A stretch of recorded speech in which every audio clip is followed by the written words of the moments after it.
It's been a few months since I last read through one of these Tintin books. As they say, life happens, and I've been pretty busy with various things in life, but I finally managed to find a little bit of time this afternoon to finish this one off, and then here I am with some ramblings and a review. So this one is Tintin Prisoners of the Sun. And if we flip over to the back cover, it shows what the chronology is. Prisoners of the Sun is this one. Now, Prisoners of the Sun is actually part of a two-party with this, sorry, two-part story with the seven crystal balls. So these two books together tell one story. And it was originally serialized. These were all originally serialized in the Belgian newspapers, and then later divided into books. Now, I talked about the seven crystal balls in a previous video, and I believe in that video I mentioned some of what I had learned from Wikipedia about the publishing backstory to all this, and it's a long and complicated story which I don't want to get into all again, and it's all available on Wikipedia anyways. But yeah, basically during the Nazi invasion of Belgium, the guy who wrote these Tintin stories, I believe it's pronounced Herge or something like that, continued to work for the newspapers, even though the newspapers were under Nazi control. Now, he wasn't publishing Nazi propaganda or anything like that, but he was continuing to write his Tintin stories, even though the Nazis controlled the newspapers. And that's a little controversy that has dogged him all the rest of his life and continues to be a point of debate when talking about his legacy. We could discuss all the issues on both sides of it, but I'm not going to get into that. You can look it up on Wikipedia. But yeah, the seven crystal balls, I believe, was started. I hope I'm remembering this right. This one was started before the war ended, and then the publication of it was halted. Well, the whole thing was being sorted out about whether Herge was a Nazi collaborator or not. Prisoners of the Sun, I got the impression from Wikipedia that this was all written after that was all over. I mean, it's one long continuous story from the previous book, but I guess when this part was being written, he had already been acquitted on being charges of a collaborator. But according to Wikipedia, he was suffering ill mental health at this time, partially as a result of all the stress from that whole ordeal, and so had a couple periods where he just needed to take some time off, and had some pauses in the writing of the story. I mentioned that. I mentioned all of that just because it's, I don't know, interesting little trivia I found out on Wikipedia, but you'd never know it from reading the story, and it doesn't affect the reading of the story at all. But yeah, interesting little backstory about the publishing of this. So this book takes place in Peru, from beginning to end, I believe. We start right in Peru. Now, for how they ended up in Peru, that was the previous story.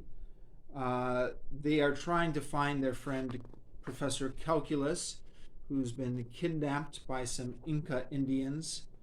And then once they find out,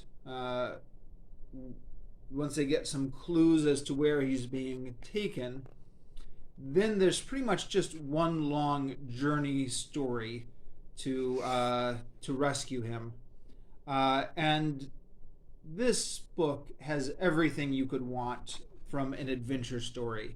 So adventures on the train, then They get to the village, and then they are going in search of their friend. It's just a classic South American jungle adventure story. I mean, who knows how accurate any of this is to the topography of Peru? I've never been, but they're in the mountains. Uh,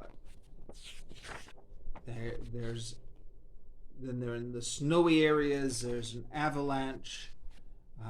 Then they're in the jungle, and there's all these classic jungle adventures. A snake fighting off the crocodiles, a waterfall. Just classic jungle adventure story. And then the Incas and the Kingdom of the Sun. Now, I don't want to belabor the obvious, but I'm sure this would be considered politically incorrect nowadays. The stereotypical portrayal of the Incas, but it is what it is. 1948.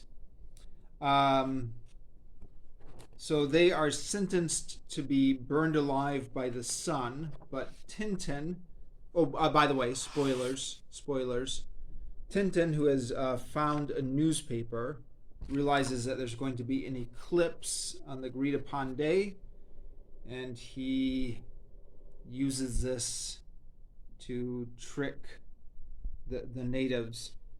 I thought when I was reading this that this was a little bit patronizing. I mean, the natives wouldn't have advanced scientific technology, but even the ancient peoples knew about the solar calendar and the eclipses. So worshippers of the sun would probably know about eclipses.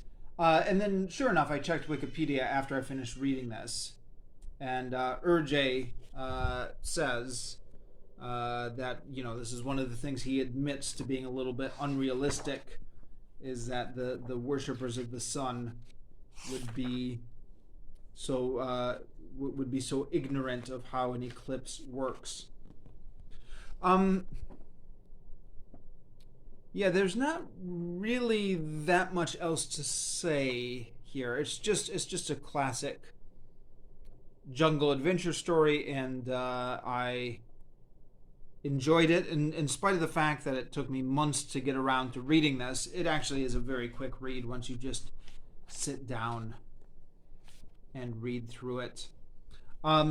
There is, as with all of these Tintin books, there's a surprising amount of information on Wikipedia about some about the background publishing controversy I just mentioned. Other things like what else is on Wikipedia? They talk about how when these were published as book forms, in order to get them down to 62 pages or however much it was originally, they did have to cut out some stuff that was originally serialized. But apparently the opinion of critics is that all the stuff they cut out was just fluff anyways, so that by cutting it out they made it stronger. What else was on Wikipedia? Well, at one point Tintin has these strange dreams over here, and I think someone on Wikipedia, or sorry, some expert that Wikipedia quotes says that these are part of evidence of latent homoeroticism between Tintin and Captain Haddock. I think that's a stretch myself, but it's just interesting that some people have put that much thought into Tintin, I guess is my point in bringing it up. As an American, Tintin was never popular in America, or certainly when I was a kid, I never remember hearing anything about it. So to go to Wikipedia and see how much criticism or cultural importance it has for some areas of the world or for some people is interesting. I always get a kick out of checking out the Wikipedia articles after I've read these Tintin comics. But yeah, other than yeah, what else is on Wikipedia? Sorry,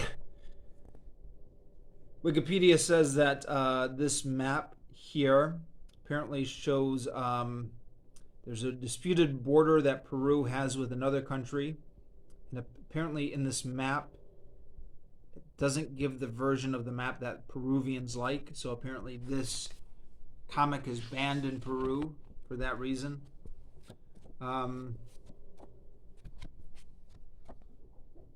Sorry, I'm just trying to think what other random stuff I learned on Wikipedia.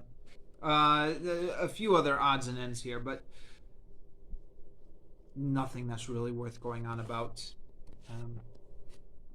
I always, I, I have a bad habit of rambling on for like 2 or 3 minutes right after I should have finished the video. I should have just wrapped this up 2 minutes ago, huh?